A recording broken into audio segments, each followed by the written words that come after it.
Hey, Diva friends. Thanks for joining us for our first episode of 2025. It's a new year with all the new hopes, dreams, and visions that we tend to pile on at the start of a new calendar. And I am wishing you a peaceful, easeful, delightful 2025, filled with deep growth, new understandings, as well as safety and security in our very uncertain world. So, speaking of visions, today's guest, Mareesa Stertz, is quite the visionary. I first met Mareesa at a monthly psychedelic gathering, which serves to bring people together for friendship, networking, and deeper connections. And we have crossed paths at many, many psychedelic events since then. And I've really gotten to know what an incredible creative woman she is. So, Mareesa Stertz is a filmmaker, storyteller, artist, and community organizer dedicated to fostering collective healing and transformation. As a co-steward of the Global Psychedelic Society and co-founder of Lucid News, Mareesa has been instrumental in building platforms that destigmatize, educate, and build community around psychedelics. Her film work includes producing and hosting the documentary series, The Healing Powers of Psychedelics and Other Mindful Practices, and Dom and Her, both streaming on Gaia TV and Amazon. Guided by her own journey of navigating trauma and transformation, Mareesa is passionate about using storytelling and art to illuminate the profound power of community in the healing process. She is currently developing a large-scale immersive art project for Burning Man 2025 and completing a documentary about her personal experiences with psychedelics. Welcome to Psychedelic Divas, Mareesa. Thank you, Carla. Such a delight to be here. Thanks for doing this. My pleasure. Well, since storytelling is such a big part of your work, I would love to start with a bit of your own story. How did you come to the world of psychedelics, and how have they impacted your own personal healing journey? Well, psychedelics have always they've played a role in my life since 13, 14 years old. I mean, if you consider cannabis and the amounts that we were doing at that age, they were kind of psychedelic. Yeah, I began this journey at a young age. I grew up in Las Vegas and really started that exploration with mushrooms at a Steve Miller Band concert. I think that was my first time in a big casino auditorium sort of space. And I think the first few times it didn't work for me. And as I grew older, it was like the late 90s and the rave scene started coming online. And I began to have some really powerful breakthrough experiences with LSD and MDMA and on the dance floor. But just as much as I would have these breakthrough experiences, I also had a lot of very hard experiences. The medicines would just magnify whatever difficult thing I was going through, and I had no idea how to work with it. I was just like, I don't know. These are rough. They're hard on me. This is too hard on me. I'm going to just drink instead. And so I kind of put them on a shelf and didn't touch them until maybe 10 years ago when I met people using them very intentionally in LA, and they were using them to address trauma and healing and connection and community. And with that, I started to really recognize this path that I'd loved at the beginning. I just didn't know how to work with, and I got to like really get onto it wholeheartedly, and it's played a huge role in my own process and growth. So let's go a little deeper than that, if you don't mind. Please. So you mentioned there's some, there was maybe some trauma, and the psychedelics were amplifying whatever was showing up in your world, that's what they are. They're non-specific amplifiers.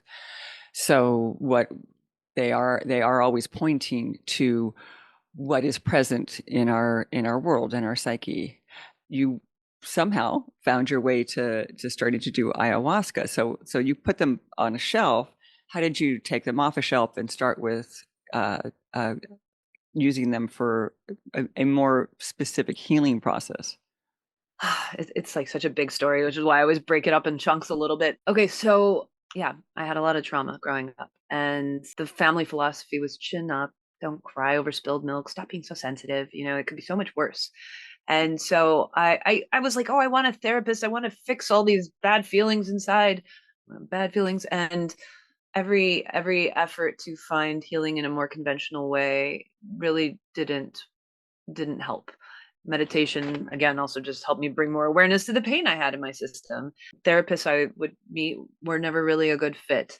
And so I just sort of tried to muster and power my way through things until it became intolerable, the pain in my own system, which was sort of parallel path of like, you know, I'll say that I first discovered ayahuasca when I was 27 years old, nearly 20 years ago, and it didn't work. I thought it didn't work. I put quotations for those of you listening around didn't work because it was a very weird physical experience. I definitely had that sort of ayahuasca drunk feeling, and it was rough in my body, but no mental breakthrough, no insight, no magic, no visions. I just felt like I had a mild case of food poisoning. The next year I did it again, same experience, and this time I passed out. A few years later, I tried again. So I did 2 nights in a row, and this time it was brutal food poisoning, no mental experience. And the next night, absolutely, like I could barely drink it. And then, I just said like 10 years ago, I picked up psychedelics. So the ayahuasca timeline is a little separate. So just to make that clarification. But 10 years ago, I found this community that was working with psychedelics intentionally. And through these little journeys that were all kind of hard, and if originally like felt like they didn't work, I began to very slowly make progress. And I started to have very physical responses where I was like shaking and moving energy and, beginning to connect with the people there and feeling like I actually belonged instead of what I originally was like, I don't belong here. This is really weird. You people are kind of strange. But I was like, they started to become my people. And I started to recognize that the things that were happening in my body was me releasing traumas. And I began to trust what that process was, and yet ayahuasca had still not worked for me. I ended up going to Peru after I hit a very big rock bottom moment of chronic burnout, fatigue, depression, on all on a film shoot in Panama. So I go to Peru because I really don't know what else to do, and I'm like, everything feels broken. Ayahuasca hasn't worked yet, but I think, I don't know. I have a hunch that this is going to be the thing, that now is the time. And so I went to the jungles of Peru and began to meet other travelers, and visit the curanderos that they were working with around. And this was in the Iquitos area. And I went from one center to another, wanting to find somebody to do a dieta with, because again, these ceremonies, medicine wasn't giving me any mental breakthrough, and it always was physically grueling. And so after doing this for I don't know, 2 3 weeks, I found two curanderos, two centers that I really liked, and I was like, okay, I'm going to do a week there, and I'm going to do a week there. And I was in isolation for those weeks. I was by myself, just drinking different master plants, and having a couple of sits. And eventually I broke through in some very beautiful ways. Was visited by a hummingbird that poured an elixir down my throat, which felt, this unlocking of the skill of communication, which is something that, as a filmmaker, I was really frustrated. I'd made a bunch of films that seemed to like not go anywhere, but with that elixir, with this breakthrough in at the center in Peru, uh, it was like 9 months later that I had my documentary series called The Healing Powers of Psychedelics was I think we started filming it 9 months later. And so the gift of communication had finally fully come online for me. Yeah. And, and throughout all those journeys, I was getting this idea of like, oh my God, the world needs to know what's possible with these medicines. So I began to really document my own story, the very personal journey, as well as like get the funding for this documentary series that was first on Mary Jane, Snoop Dogg's media company, and later picked up on Gaia TV. And so, this, I guess, to tie this all up for me, I really lacked role models of what it looked like to be mentally well adjusted, to be healthy, to love oneself. I had no idea what that really could look like. And it was through my psychedelic journeys that I began to release the trauma that kept me blocked up. I began to learn new ways of being. And I really wanted to address this issue that I was struggling with. I didn't have the healthy role model. So I wanted to share my story to help people understand that this is how it's possible to find them. And this is how it's possible to unlock yourself so that you can change into them. Well, okay, so you're talking about how so many of these experiences at first didn't work or were hard, and I think a lot of people would stop at that point, and you obviously didn't. But I think the flip side is true, is I think most people now when they're hearing about psychedelics for the first time, they have that hope or maybe misconception that one or two psychedelic sessions will be the healing breakthrough that they want, that it's a magic pill experience that fixes everything. And well, we hear about those stories, so they're true for some people that it is possible. But I think the truth is actually probably closer to your own experience, that the medicine often shows us what's in the way of our healing, and that can be hard to experience.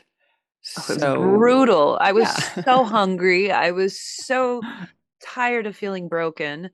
And I was so extraordinarily frustrated by the whole thing. And, like the money it took to get to the first ayahuasca ceremony and the second one, and then the 2 nights in a row, it was a lot. It was a big lift. Like scarcity and struggle have been a big part of my story. And so to not be met by that was rough.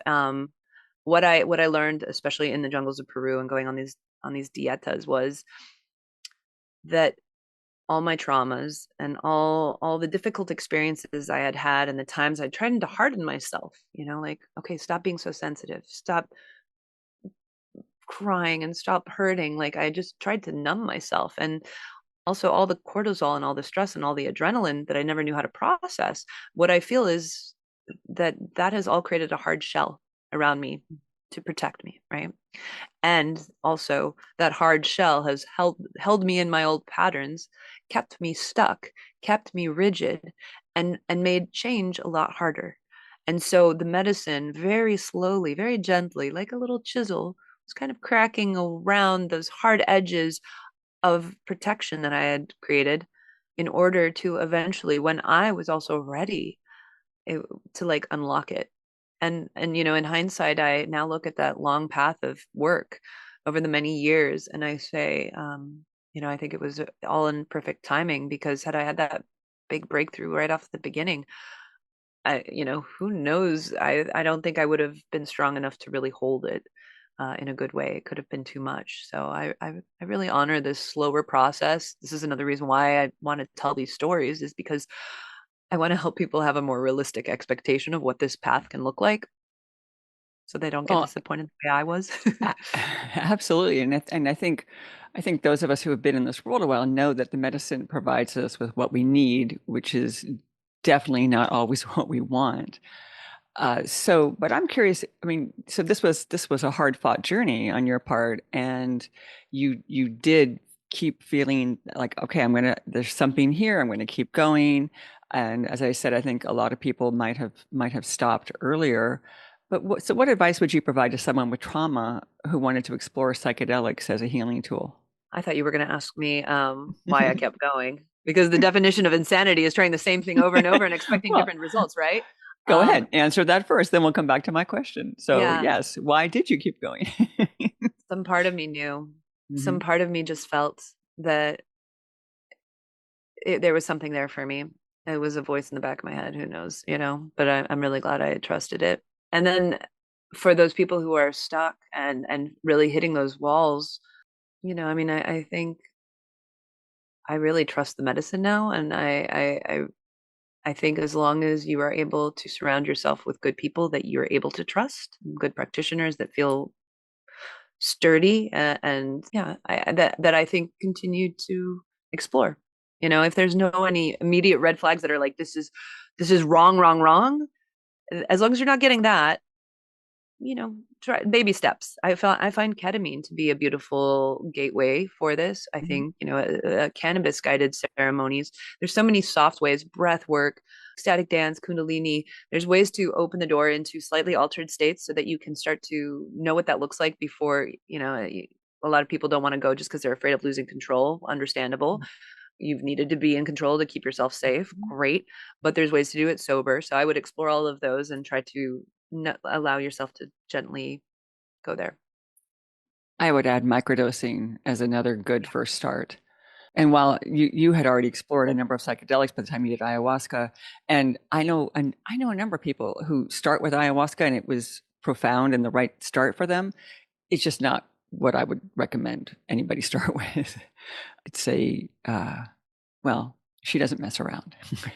And if you're in resistance to what there's a feminine energy to ayahuasca, so I say she. If you're in resistance to what she's trying to tell you, it can be a very hard and brutal experience. Whereas, maybe starting with something like microdosing or with MDMA or all of the things that you just mentioned, like let's start with breath work, let's start with Kundalini yoga, like let's crack the door open instead of, just like, using a battering ram. I think those are actually the more feminine energies with which to approach the medicine. And I think for someone with trauma, the softer approach is more sensitive to the psyche than let's go down and spend a week in the jungle and blast this out. I sort of call that more of a testosterone tripping sort of perspective.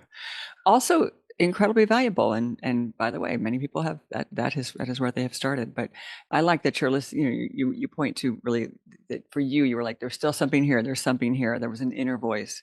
And so I would say to people that following that what are the breadcrumbs that are laid before you? What is that inner voice telling you? Is this a yes? Is this or no? I think that's how I would maybe recommend people starting. Mm-hmm. Hey, fellow explorers. Thoughtful planning and preparation is the foundation of any successful psychedelic journey. And if something does go wrong, knowing how to navigate that difficult space is essential. That's why I wrote my psychedelic safety guide, including what to do when things go wrong. It's filled with tips and tools for keeping you and your friends as safe as possible. You'll find it at our website, psychedelicdivas.com. Please, go get it, read it, and share it. The more we all know, the safer we can keep each other. Thanks. So you mentioned on your website that growing up, nobody talked about trauma or its impact. So you really had no idea how much it was running in your system. And it was when you started to hear other people's stories of their traumatic histories that you learned about your own.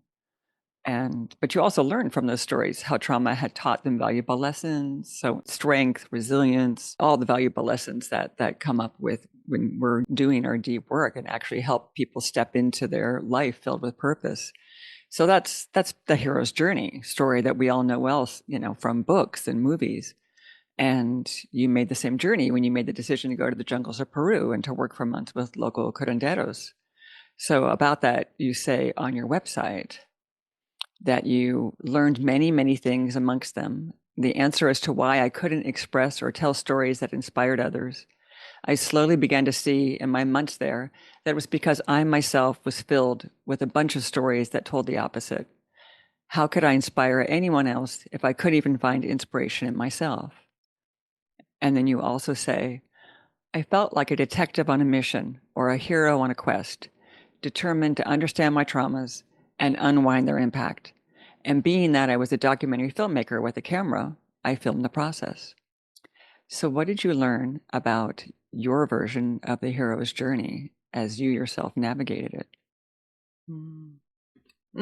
Thanks for sharing all of that and going so deep. I appreciate that. It's fun to hear.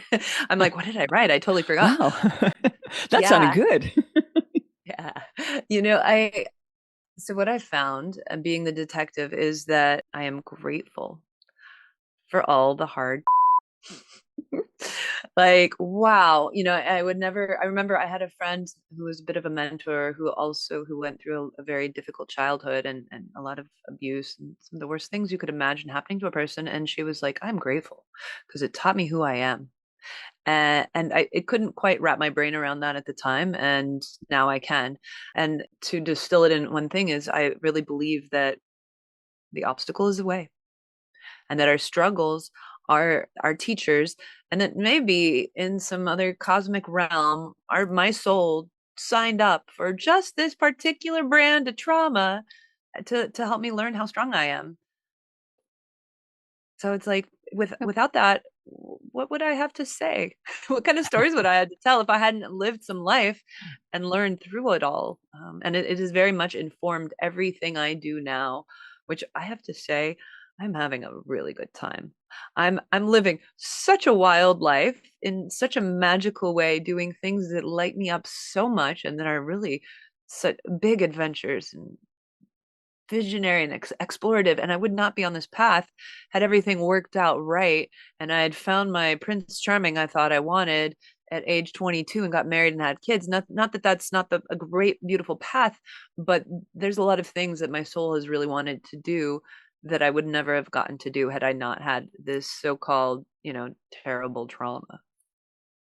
Well, I totally agree with you that the I share the world perspective that our souls are at choice and come down here and are willing to go through the hard in service of learning and growth. And you have to be embodied in order to feel certain things. And so feels like that the soul is like, okay, here's this lifetime's purpose. Now let's put all the challenges and blocks in the way to make it fun, to make it interesting. So I do think that that perspective that you came to, it's what Ralph taught, and it's Ralph Metzner. And through the 20 plus years that I was in ceremony with him, I just really learned the deep truth of that for myself and for everybody in the ceremony. Everyone would come back and have those same kind of experiences. Like, yes, I chose this. I wanted this. I see why I asked for this. Now this makes sense.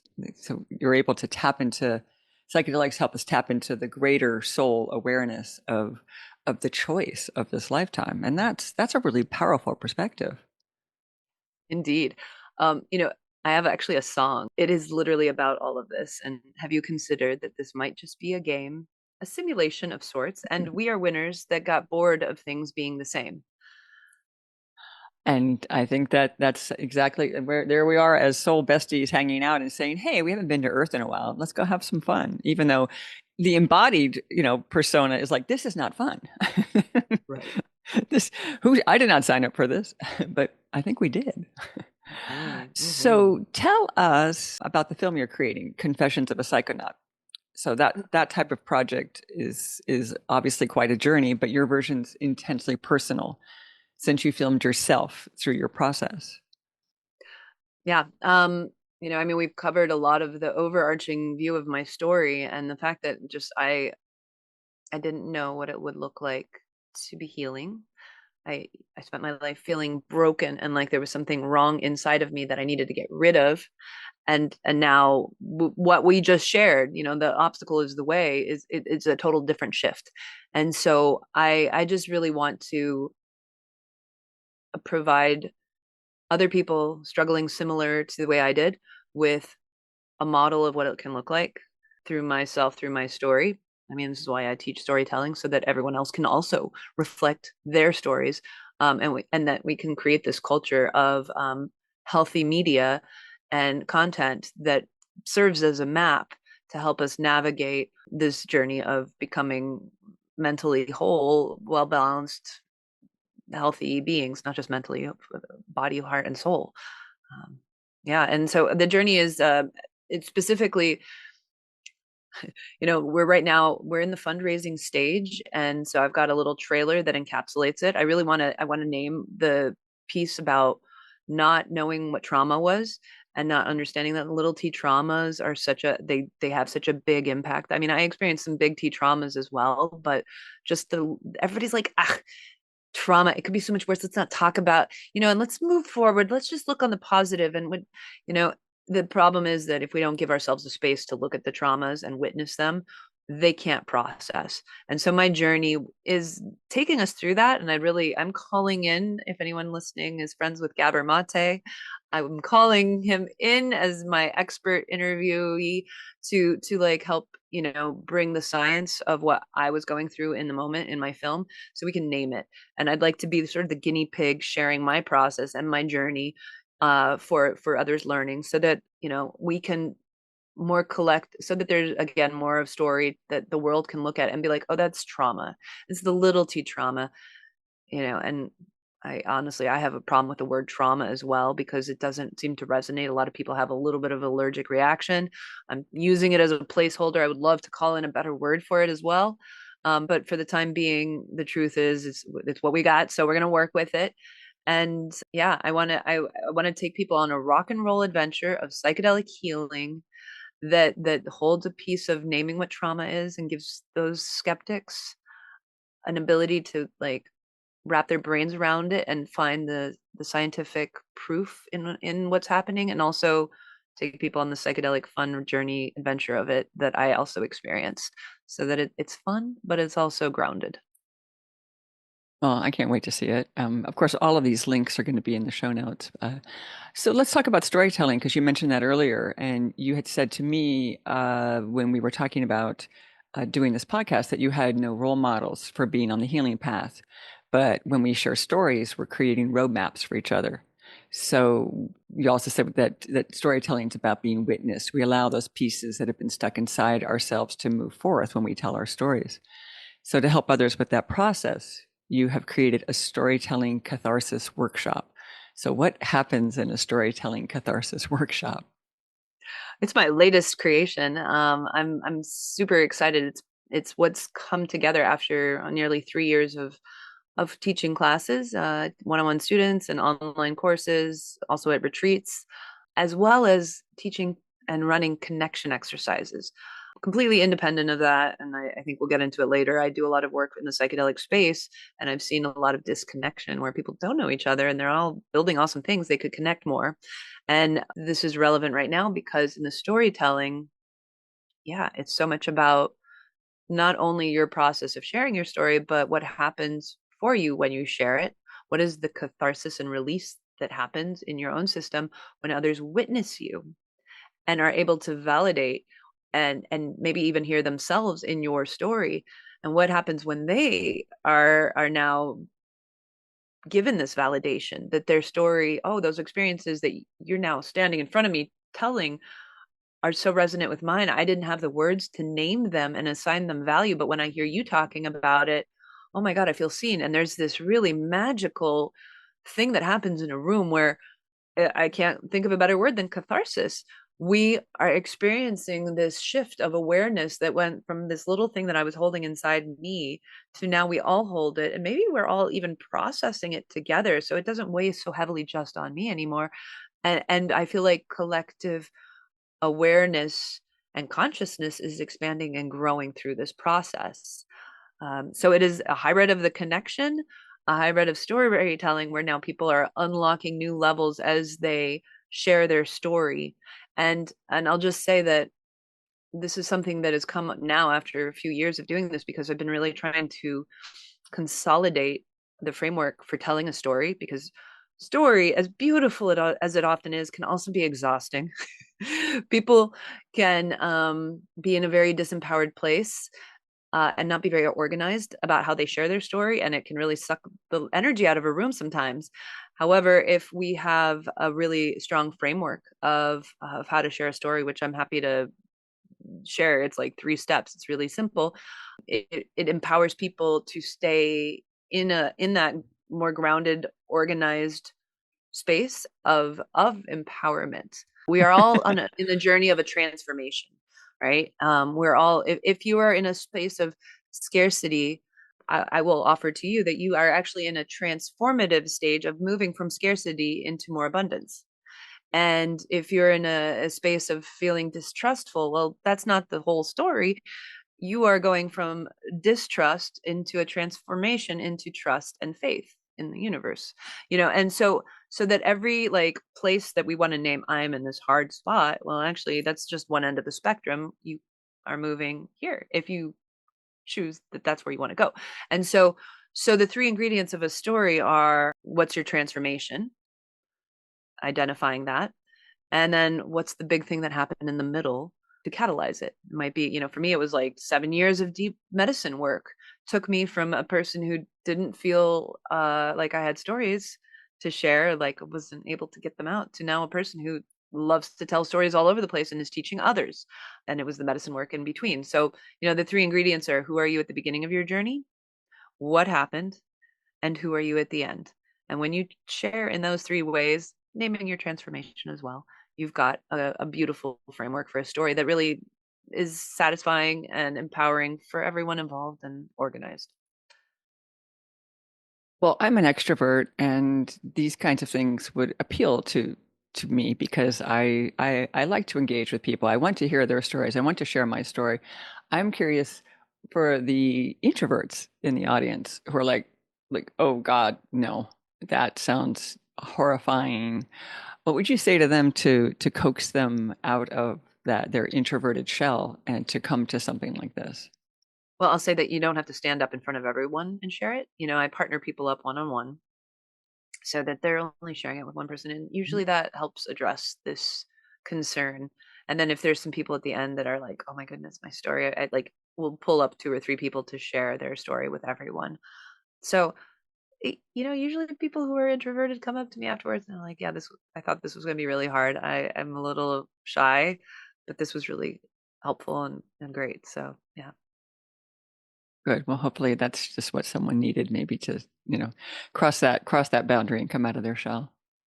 So for those people who are interested and who are willing to come out of their shell or who can't wait to because they're extroverts, when is this storytelling catharsis workshop happening? Yeah. So I'll be launching a longer course starting February. And I think hopefully Is this in person, online? Online on Zoom. Online. Okay. I'm working on also doing an offering in the Bay Area in January. All will be revealed in the show notes. Hey. So let's segue a little bit because I'm a huge fan and builder of community. That's something that I've just naturally done my whole life.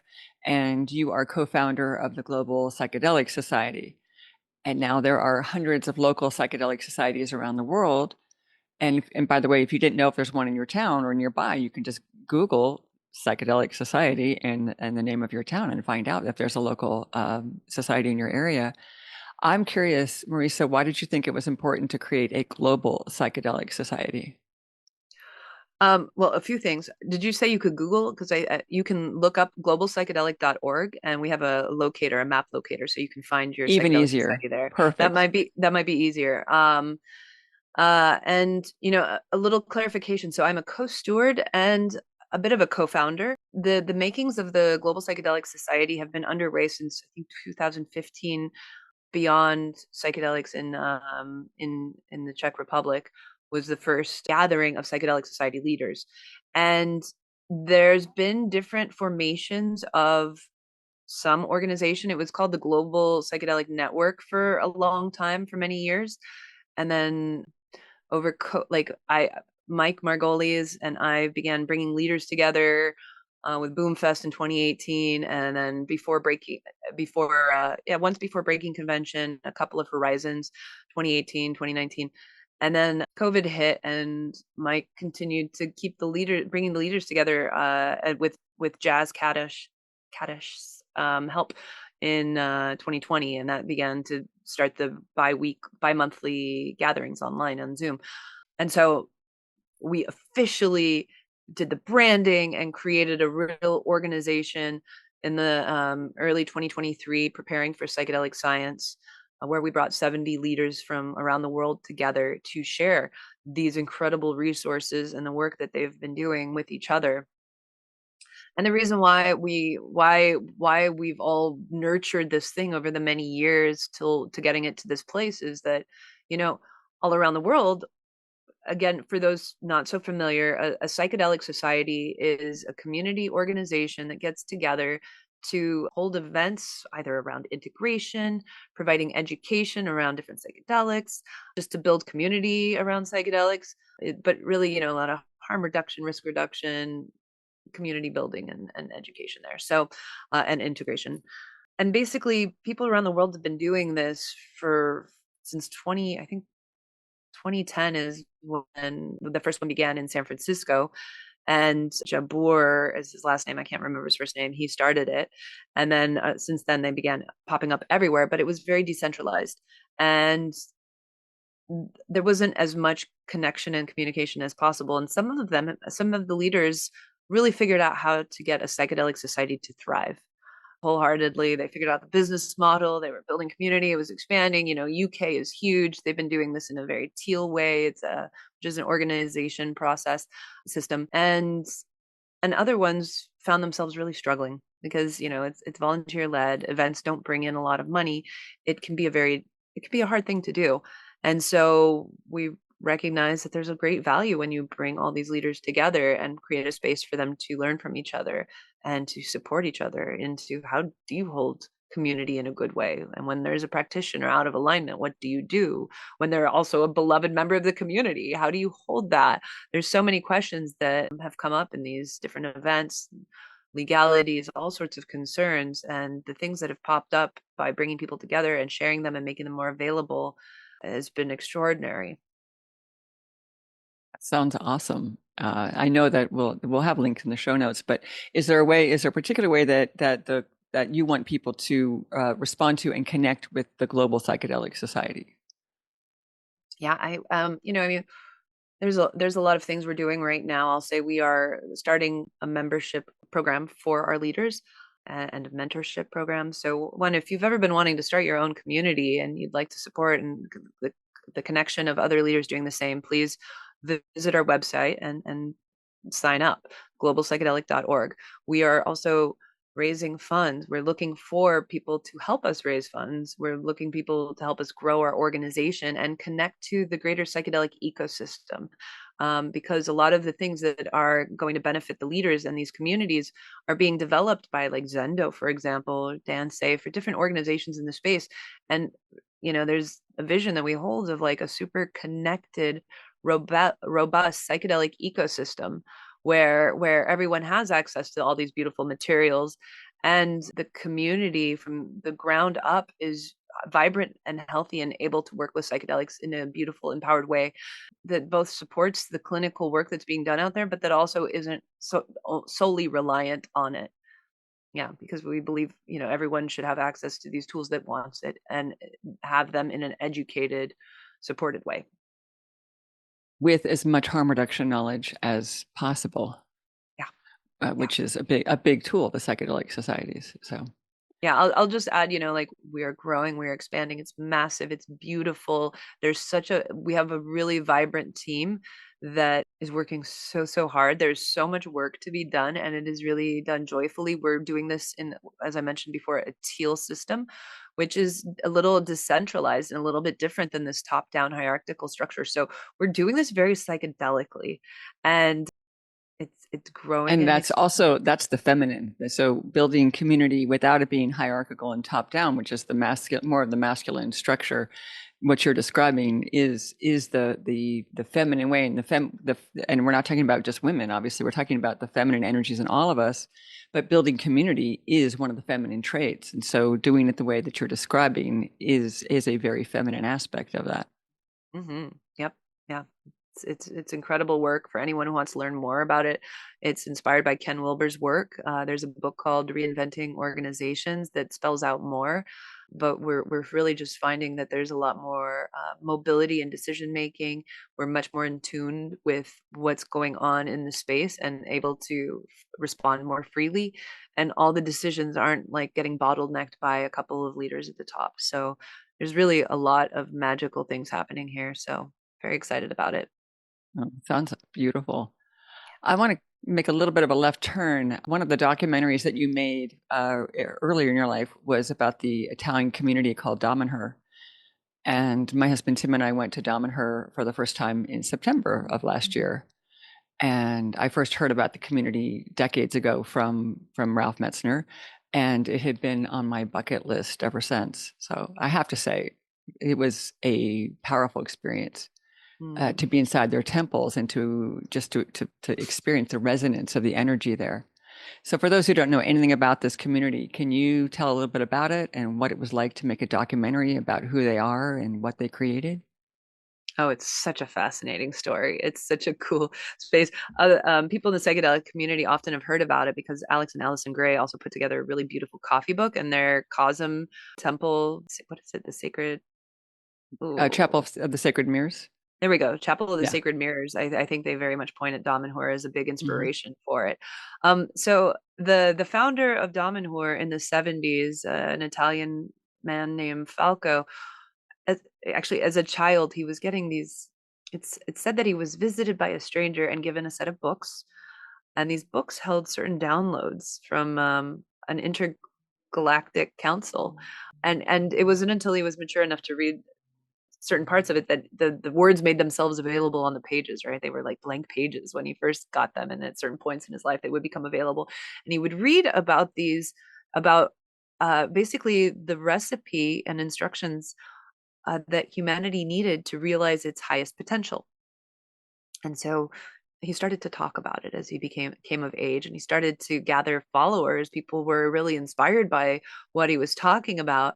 And these ingredients, or this the sort of recipe for humanity's reaching its highest potential, also required a temple. And so they carved into the sides of the Alps, in Italy, in northern Italy near Milan, a series of temples that are the temples of humankind, sometimes named as the eighth wonder of the world. And so he This is carved into they carved down 75 meters. Okay, so into rock, mostly by hand, we were with a jackhammer, in secret and illegally.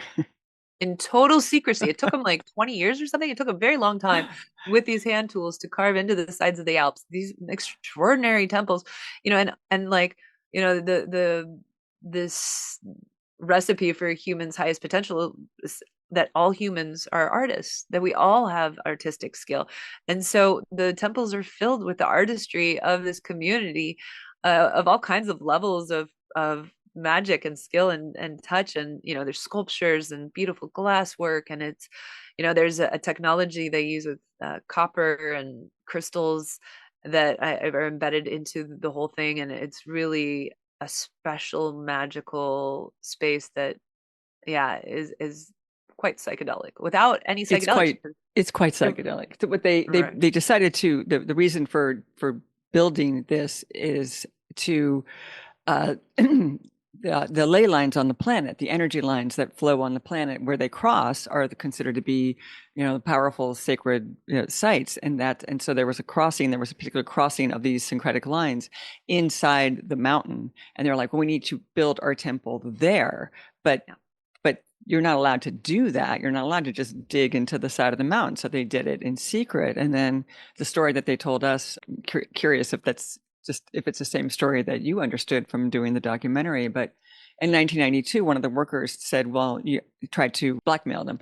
You have to pay me money or I'm going to talk about this. And they said no. And he reported them to the authorities. And the authorities came to see what was happening. And they walked through, this was in 1992. And they walked through and they were so stunned by and it was nowhere near the level it is now, but they were so stunned by what they were creating that they said, that they left in tears and said, we will help you make this legal.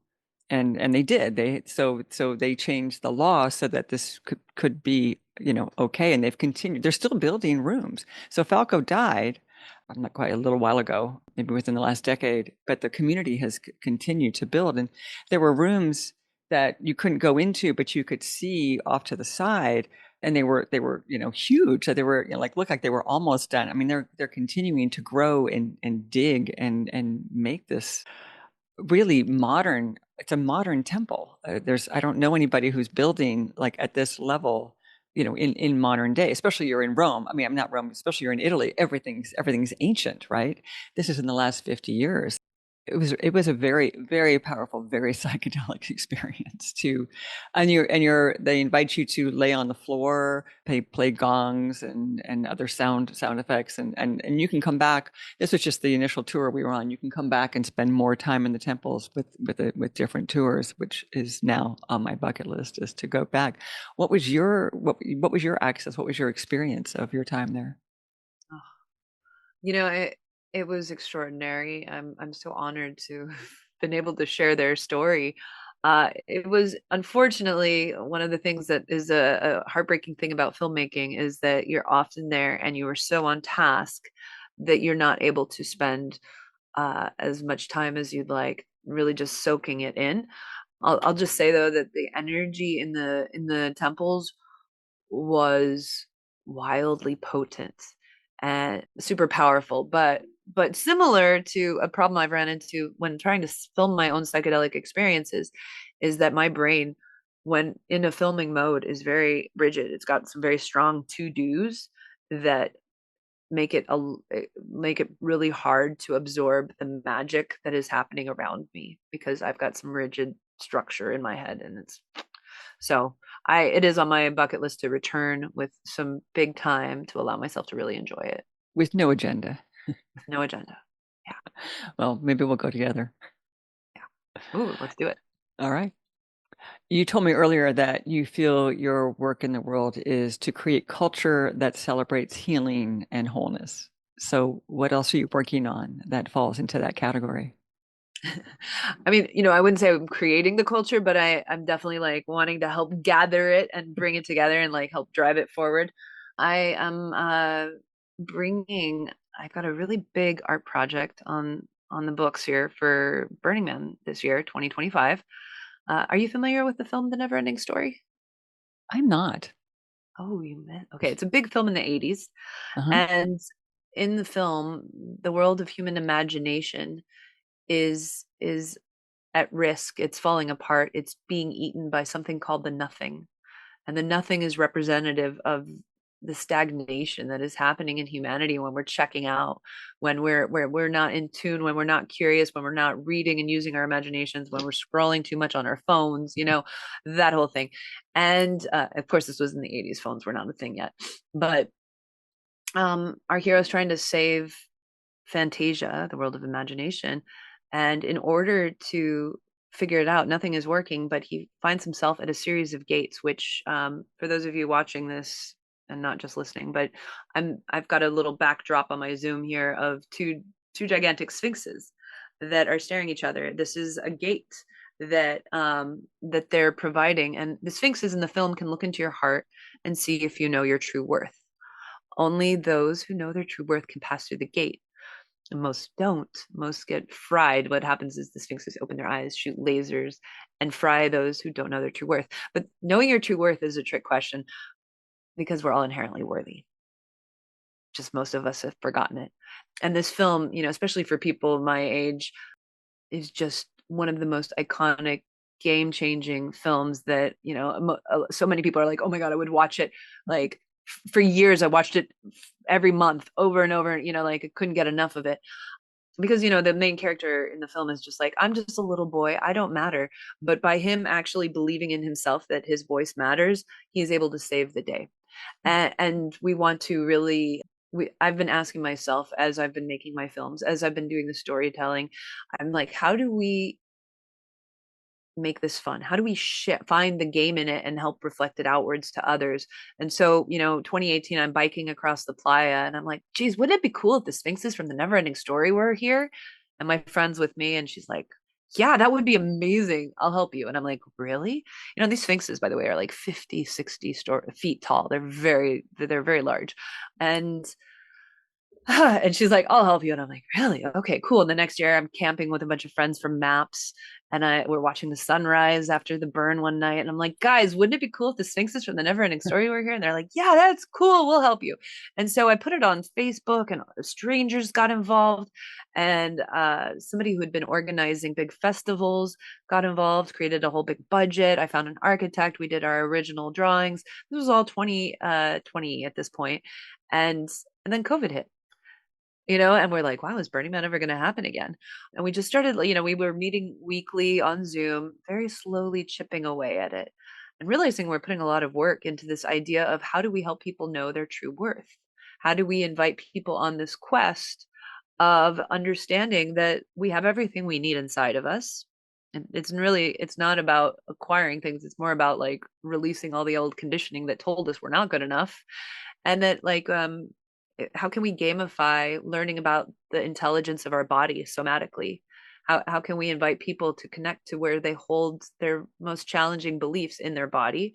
How can we invite them to shift their relationship from maybe disliking that and hating it, wanting out of them, to going, oh, how can I be curious about you and love you for what you've taught me? And with the wisdom of the heart and the power of our minds. And so basically we're creating an hour-long experience that people will go through that gamifies different aspects of self and consciousness and knowing ourselves, to connecting to their wisdom. And then they bring this wisdom in the form of a talisman to the sphinxes. Sphinxes will open their eyes, shoot lasers, and beam this wisdom out to the greater field. And so Sounds here we are. amazing. We're making a quest and a game of knowing ourselves. And everything that psychedelics have taught me about my trauma, about the wisdom of trauma, and how to be with how to just show up better in life, all of that we're like baking into these experiences to bring to the world. And what we were saying, as COVID had the world in lockdown and we were not even sure if Burning Man ever was going to happen again, we're like, well, at the very least we can take all these things we're building and create what's will be known as Muse, the Museum of Self-Exploration, where we continue to bring, what you find at like Meow Wolf and these really awesome, different immersive art experiences, but around the psyche. How can we bring that to the greater world and really bring this into the mainstream? Sounds awesome. I might have to go back to the playa this year. It's been a while. I have one last question for you, which is, I know you were a co-founder of Lucid News, and they provide such an invaluable service to the psychedelic world. And I'd love to give them a shout out because I don't think Lucid gets enough attention. Can you share with us a bit about why Lucid News is such an important resource? Yes, this is very much well-seasoned psychonauts that have deep roots in the psychedelic space. We've been providing news, opinion pieces, educational information for a very long time, and we went from a for-profit media company into now a nonprofit wing here, and it really could use support from our listeners. We But very that's much deductible support. exactly tax deductible support. So yeah, and also if you have an opinion piece that you'd like to offer, please reach out. We really love to give voice to the space as much as possible as well. So yeah, thanks for the love. It's been quite a challenging year for Lucid News. So we lost our co-founder Ken Jordan. Yeah, so Yeah, that was hard. Yeah, it was hard. he was definitely a light in the psychedelic world. He's done so much. A lot of the work that we've done with the Global Psychedelic Society has been done on his shoulders. He did so much with Evolver and Reality Sandwich, and really just getting psychedelic communities going, getting the stories out there. He's one of the forefront pioneer visionaries out there creating content around this. So yeah, lots of love to him and his family. Well, Mareesa, thank you so much for sharing your story and journey with us. There will be links in the show notes, but where can people learn more about your work? Got quite a few websites. They'll be in the show notes, so they'll be in the they'll be in the show notes, but I'll say one, if you do want to get involved in the Sphinx Gate project, please let me know. We are looking for therapists and guides and people to help hold this process, because it is a delicate process. Or if you want to get involved in the fundraising, we're doing parties and gatherings. So that's at thesphinxgate.com. For any storytelling work, to sign up for future workshops, that's at yourstoryiseverything.com. I also work with people one-on-one, so just a little blurb on that. To find your psychedelic society, globalpsychedelic.org. To learn more about Lucid News and psychedelic journalism, lucid.news. Yeah, I think that's it, mostly. Right. Sounds good for now.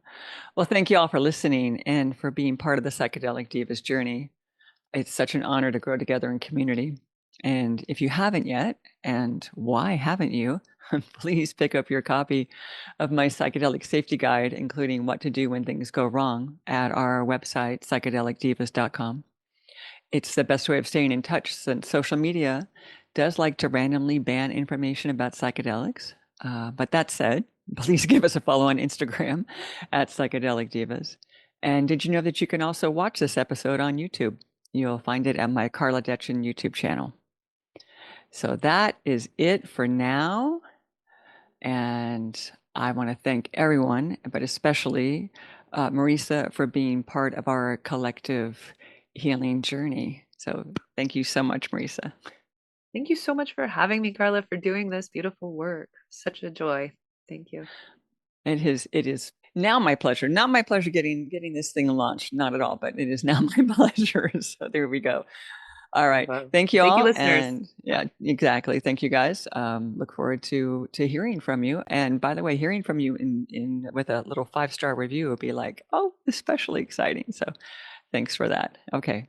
Bye-bye, y'all. Much love. Bye.